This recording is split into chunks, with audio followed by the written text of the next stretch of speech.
Auzbillahiminash-shaytanir-rajim. Bismillahir-rahmanir-rahim. Rabbi zidni ilma. Assalamu alaikum, dear students.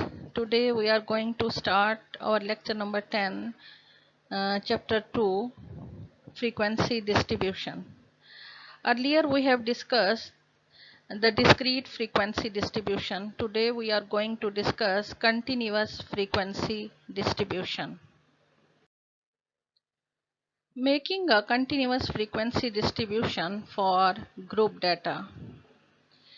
When the ungrouped data of continuous variable are given in the individual observations and we have to convert it into a continuous frequency distribution, we have to go through the following steps. Number 1, find out the smallest and the largest value of the data to calculate range, where range is equal to largest value minus smallest value. Number 2, decide the number of classes. There is no hard and fast rule to decide that how many number of classes is sufficient for given data. However, it is decided on the basis of range of the data. The larger will be the range, the greater will be the number of classes. So the formula for determining the number of classes, that is k is equal to 1 plus 3.322 log of n, where k is the number of classes, n is the total number of observations. So k is equal to, if we have n is equal to 100, then the formula will be k is equal to 1 plus 3.322 into log of 100, where n is equal to 100. Log of 100 equal to 2. 1 plus 3.322 into 2, इसको multiply करेंगे तो ये हमारे पास आ जाएगा 6.64. 1 plus 6.64 is equal to 7.644, which is approximately 8 classes.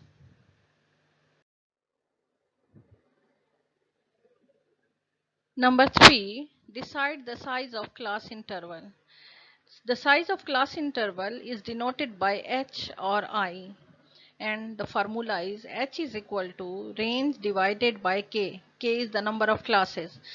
ठीक है? Generally the class interval size should be multiple of 5, 10, 15, 20, 50, so on. Number 4, decide the starting point, कि कहाँ से आपने क्लासेस स्टार्ट करनी है, किस नंबर से आपने क्लास स्टार्ट करनी है. The lowest class usually starts with the number that is multiple of class interval size, such that it should cover the smallest value. Number 5, determine the remaining class limits. When the lowest class boundary of the lowest class has been decided, then by adding the class interval size to the lower class boundary, determine the upper class boundary. The remaining lower and upper class limits may be determined accordingly.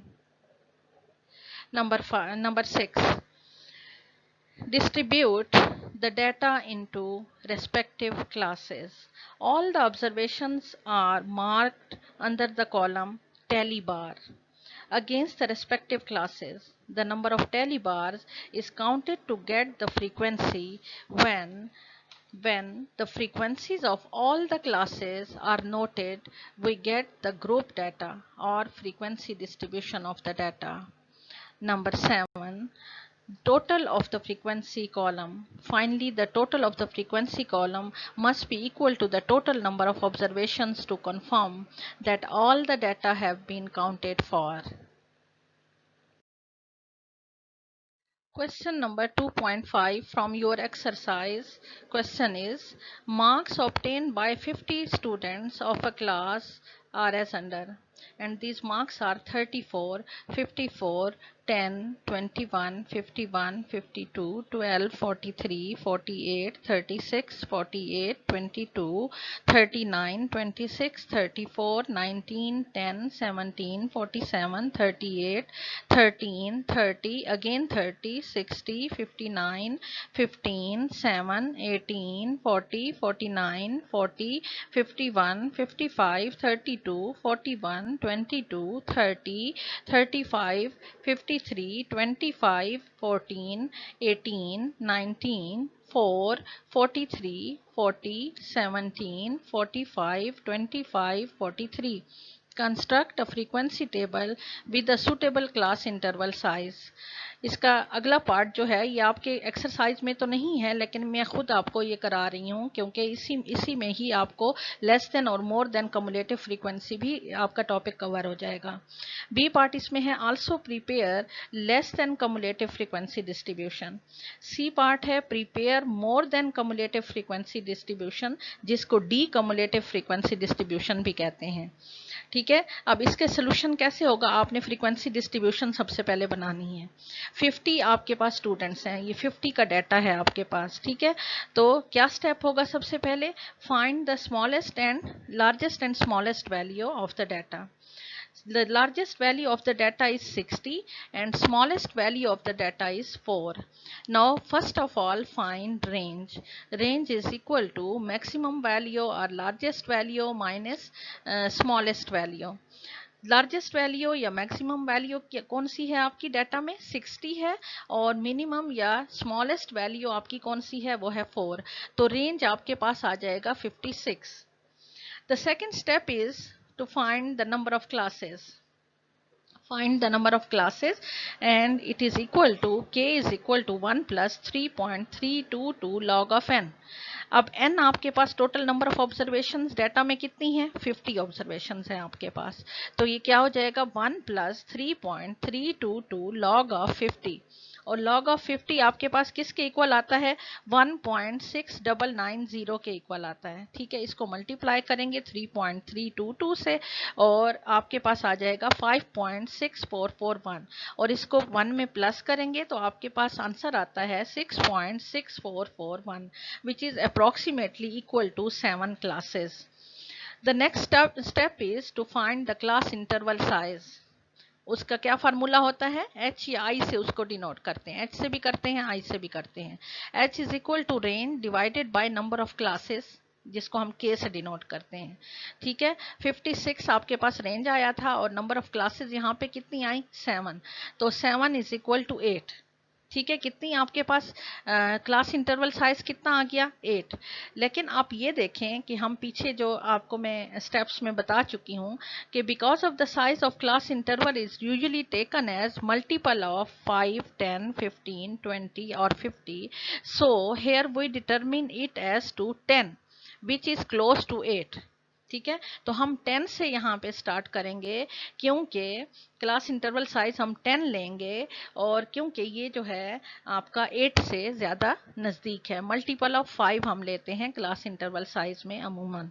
ठीक है, तो starting point क्योंकि हमारा 4 है smallest value, तो हम कहाँ से शुरू करेंगे, 0 से शुरू करेंगे। तो हम जो क्लासेस इसकी बनाएंगे वो कौन सी होंगी, क्लासेस होंगी 0 to 9। इसका हम जो है 2 टाइप्स से हम इसकी क्लासेस बनाएंगे। फर्स्ट है inclusive method and next is exclusive method. Inclusive method में टेबल में आप देखें वैल्यू आपकी होगी, क्लासेस हैं, फिर टेली बार्स का कॉलम है और इसके बाद है फ्रीक्वेंसी का कॉलम। ठीक है, अब क्लासेस में कहाँ से हम शुरू करेंगे, इंक्लूसिव मेथड में 0 से लेकर 9 तक। नेक्स्ट क्लास होगी 10 to 19, 20 to 29, 10 का इंटरवल है। और इसी तरह से 9 जो होगा ये फर्स्ट क्लास में इंक्लूड है 0 से 9 तक, और अगली क्लास जो है वो 10 से 19 तक है। इसी तरह से 20 to 29, 30 to 39, 40 to 49, 50 to 59 and 60 to 69, क्योंकि मैक्सिमम वैल्यू आपकी डाटा में 60 है। तो ये आपके पास क्लासेस आ जाएंगी। ठीक है, अब आपने टेली बार्स लगाने हैं, टेली बार्स और फ्रीक्वेंसी इसकी लिखनी है। ठीक है, अब 0 से 9 तक आप देखें डाटा के अंदर कितनी वैल्यूज उसमें आ रही हैं, डाटा में कितनी वैल्यूज हैं। तो 0 से 9 तक 0 भी उसमें शामिल है और 9 भी उसमें शामिल है। तो हम देख रहे हैं वैल्यूज, तो इसमें सिर्फ 2 वैल्यूज हैं जो कि इसके अंदर आ रही हैं। एक आपके पास 4 है और दूसरी आपके पास वैल्यू आ रही है 7। ठीक है, 4 और 7 दो वैल्यूज हैं जो कि 0 से 9 की रेंज में हमारे पास डाटा के अंदर मौजूद हैं। ठीक है, तो हमने दो टेली बार के साइन इधर लगा दिया और आगे फ्रीक्वेंसी लिख दी 2। फिर आगे हमने देखना है 10 to 19। 10 to 19 जो है इस रेंज में 10 भी उसमें शामिल है, 19 भी, बोथ इंक्लूसिव। ठीक है, तो इसमें हमने देखना है कि कितनी वैल्यूज आ रही हैं। इसमें जब हमने देखा डाटा के अंदर तो तकरीबन 12 वैल्यूज इसके अंदर आ रही हैं। ठीक है, तो हमने ये 5 का टेली बार का साइन, फिर 5 का साइन और फिर 2 का साइन, क्योंकि टेली बार्स में हम 4 वैल्यूज के बाद एक ऊपर लाइन लगाते हैं 5th वैल्यू को शो करने के लिए। इसी तरह से 5 को हम अलहदा लिखते हैं, 5 + 5 + 2। ठीक है, ये आपके पास 12 वैल्यूज आ गई और फ्रीक्वेंसी में फिर हमने आगे लिख दिया 12 नंबर। फिर 20 से 29 के दरमियान हमने देखा कि डेटा जो है 20 से 29 तक कितनी वैल्यूज उसके अंदर आ रही हैं। उसमें आ रही हैं 5 वैल्यूज और फिर 6 वैल्यूज आ रही हैं। हमने ये 6 टेली बार्स लगाए और फिर आगे 6 नंबर लिख दिया फ्रीक्वेंसी में।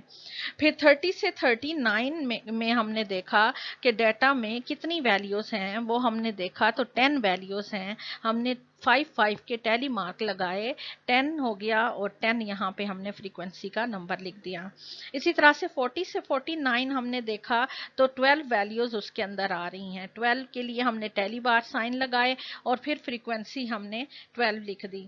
इसी तरह से 50 to 59 में हमने देखा तो 7 वैल्यूज आ रही हैं। 7 के लिए हमने टैली मार्क लगाए और फिर हमने 7 आगे नंबर लिख दिया फ्रीक्वेंसी में। इसी तरह से 60 to 69 हमने देखा सिर्फ एक वैल्यू उसमें जो है डाटा में वो आ रही है और हमने उसको 1 लिख दिया।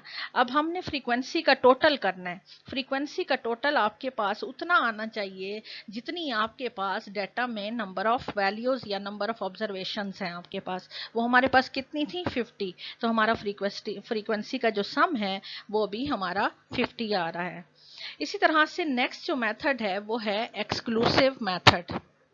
एक्सक्लूसिव मेथड से जो क्लासेस बनाई गई हैं उसमें क्या होगा कि 0 से तो हम स्टार्ट करेंगे, लेकिन 0 to 10 और 10 to 20, 20 to 30। अब इसमें 10 जो होगा वो नेक्स्ट क्लास में शामिल होगा। फर्स्ट क्लास में 0 to 9 ही हम इसको लेंगे। इसी तरह से नेक्स्ट क्लास जो है वो 10 to 19 ही हम लेंगे, लेकिन 10 उसके अंदर शामिल होगा, फर्स्ट क्लास में शामिल नहीं होगा। इसी तरह से सेकंड क्लास में 20 शामिल नहीं होगा, थर्ड क्लास में शामिल होगा। तो हम इसकी क्लास, ये कौन सा मेथड है? एक्सक्लूसिव मेथड, कि इसमें से हमने अपर लिमिट को एक्सक्लूड कर दिया है। ठीक है, 0 to 10, 10 to 20, 20 to 30, 30 to 40, 40 to 50, 50 to 60 and 60 to 70। ये हमारे पास क्लासेस आ जाएंगी। आगे टैली बार्स इसी तरह से हमने लगाने हैं और हमने 0 to 9 ही देखना है और वही आएंगे जो कि हमने पीछे देख चुके हैं उसमें पिछले जो हमने इंक्लूसिव मेथड से जो टेबल बनाया। ठीक है, इसी तरह से टैली बार्स लगाने हैं, फिर फ्रीक्वेंसी और फ्रीक्वेंसी का सम हमारे पास 50 आना चाहिए। अब एक्सक्लूसिव मेथड से जो हम क्लासेस बनाते हैं इसमें हमें क्लास बाउंड्रीज की ज़रूरत नहीं है, क्योंकि हमारा देखें फर्स्ट क्लास का अपर लिमिट और सेकेंड क्लास की लोअर लिमिट, इसी तरह से सेकेंड क्लास की अपर लिमिट और थर्ड क्लास की लोअर लिमिट ये हमारी सेम आ रही हैं। अपर और लोअर लिमिट्स जो हैं ये हमारी सेम आ रही हैं। और क्लास बाउंड्रीज में भी हमारा मकसद यही होता है कि हमारी जो प्रीवियस क्लास की जो अपर लिमिट है वो नेक्स्ट क्लास की लोअर लिमिट के इक्वल होनी चाहिए। ठीक है, तो इसमें क्लास बाउंड्रीज की ज़रूरत नहीं है, जबकि इंक्लूसिव मेथड से जो हमने क्लासेस बनाई हैं उसमें क्लास बाउंड्रीज बनाई जाएंगी। ओहो, बी पार्ट है find less than cumulative frequency distribution. अब इसमें क्लासेस तो उसी तरह से जो हमने पहले बना ली हैं, 0 to 9, 10 to 19, 20 to 29, 30 to 39, 40 to 49, 50 to 59 and 60 to 69। सबसे पहला स्टेप इसमें क्या होगा कि हमने क्लास बाउंड्रीज फाइंड करनी है। अब क्लास बाउंड्रीज फाइंड करने के लिए आपको मैंने पहले जब हमने डिस्कस किया था पिछले लेक्चर में क्लास बाउंड्रीज के बारे में, तो क्या बताया था कि lower class limit of the second class minus upper class limit of the first class जो भी वैल्यू आएगी उसको आप 2 पे डिवाइड करेंगे, तो जो भी आंसर आएगा उसको लोअर क्लास लिमिट में जो है वो माइनस करते जाएंगे और अपर क्लास लिमिट में उसको ऐड करते जाएंगे। अब देखें 10 माइनस 9 आपके पास क्या आ गया 1। अब 1 को 2 पे डिवाइड किया तो हमारे पास वैल्यू क्या आ गई 0.5। ठीक है, अब 0 में 0.5 को हमने माइनस किया और 9 में 0.5 ऐड किया। इसी तरह से 10 में हमने 0.5 माइनस किया और 19 में 0.5 ऐड किया। इसी तरह 20 में हमने 0.5 माइनस किया और 29 में 0.5 ऐड किया। इसी तरह से हर लोअर लिमिट में हमने 0.5 माइनस किया और तमाम अपर लिमिट्स में हमने 0.5 जो है वो ऐड किया। तो हमारे पास ये क्लास बाउंड्रीज आ गई नेक्स्ट कॉलम में। ठीक है, अब लेस देन कम्युलेटिव फ्रीक्वेंसी जो है, ये सिंपल जो हम कम्युलेटिव फ्रीक्वेंसी फाइंड करते हैं ये उसी तरह की होती है। अब इसमें देखें हम इसको लिखने का तरीका, लेस देन 9.5 यानी हम किस तरह से लिखेंगे, एंड वैल्यूज किसकी हमने लिखनी है, upper class boundaries. Upper class boundaries कौन सी हैं आपकी, 9.5, 19.5, 29.5, 39.5, 49.5, 59.5 एंड 69.5। तो इसको हम इस तरह से लिखेंगे, less than 9.5, less than 19.5, less than 29.5, less than 39.5, less than 49.5, less than 59.5 and less than 69.5। और फ्रीक्वेंसी हमारे पास जो हमने पीछे कैलकुलेट की है वो क्या थी, 2, 12, 6, 10, 12, 7 एंड 1। ठीक है, अब हमने लेस देन कम्युलेटिव फ्रीक्वेंसी, ये सिंपल कम्युलेटिव फ्रीक्वेंसी जो आप आगे फाइंड करेंगे उस वो भी यही इसी तरीके से फाइंड होती है कि फर्स्ट फ्रीक्वेंसी को आप एज इट इज़ लिख देते हैं और हर अगली फ्रीक्वेंसी उसके आंसर में ऐड होती जाती है। अब देखें 2 फर्स्ट फ्रीक्वेंसी है, हमने इसी तरह से लिख दिया और अगली फ्रीक्वेंसी क्या है हमारे पास 12 है, तो 2 + 12 हमारे पास आ गया 14। अब 14 जो आंसर आया उसमें हमने नेक्स्ट फ्रीक्वेंसी को ऐड करना है, 14 + 6 हमारे पास क्या आ गया 20। इसी तरह से 20 प्लस नेक्स्ट फ्रीक्वेंसी क्या है 10, हमारे पास आ गया 30। इसी तरह से 30 प्लस नेक्स्ट फ्रीक्वेंसी क्या है 12, हमारे पास आ गया 42। अब 42 प्लस नेक्स्ट फ्रीक्वेंसी हमारे पास है 7, वो हमारे पास आ गया 49। इस तरह से 49 प्लस लास्ट फ्रीक्वेंसी हमारे पास है 1 = 50। अब ये देखिएगा कि फ्रीक्वेंसी का जो सम है वो भी 50 है और लास्ट वैल्यू जो कम्युलेटिव फ्रीक्वेंसी की आती है वो भी है 50। हमेशा यही होता है कि सम ऑफ फ्रीक्वेंसी जो है वो last value of cumulative frequency के इक्वल होगी। ठीक है, ये है less than cumulative frequency. The next part is more than cumulative frequency, जिसको हम decumulative frequency भी कहते हैं, more than cumulative frequency distribution। अब इसमें भी क्लासेस वही हमने ली हैं, क्लास बाउंड्रीज भी उसी तरह से जैसे आपको मैं पिछले पार्ट में आपको बताई हैं कैसे फाइंड करनी है। और इसको लिखने का जो तरीका है, एंड वैल्यू हमने यहाँ पे कौन सी लोअर क्लास बाउंड्रीज हमने लिखनी है, more than -0.5, more than 9.5, more than 19.5, more than 29.5, more than 39.5, more than 49.5 and more than 59.5। और फ्रीक्वेंसीज वही जो हम पीछे कैलकुलेट कर चुके हैं, 2, 12, 6, 10, 12, 7 एंड 1। अब मोर देन कम्युलेटिव फ्रीक्वेंसी में सबसे पहले जो हमारा सम ऑफ फ्रीक्वेंसी होगा उसको एज इट इज लिख देंगे, वो है 50।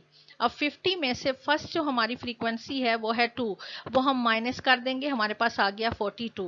42 में से नेक्स्ट फ्रीक्वेंसी है 12, वो हम माइनस कर देंगे, हमारे पास आ गया आंसर 36। अब 36 में हमारे सामने वाली जो फ्रीक्वेंसी है वो है 6, उसमें से वो माइनस करेंगे तो हमारे पास आंसर आ जाएगा 30।